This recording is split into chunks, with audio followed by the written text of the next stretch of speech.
Hi everyone, welcome back to another video from Crazy Gamer.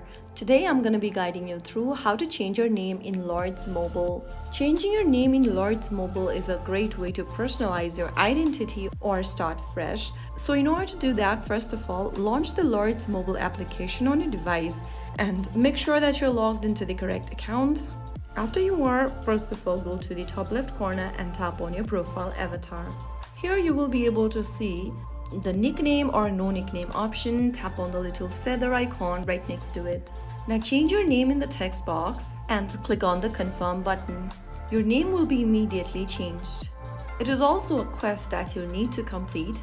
Once it is done, you can then see a new name reflected on your account. Your name is now officially changed in Lords Mobile. Your new identity will be visible to all players in the kingdom.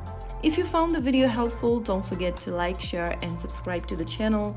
I will see you in the next video. Thank you for watching.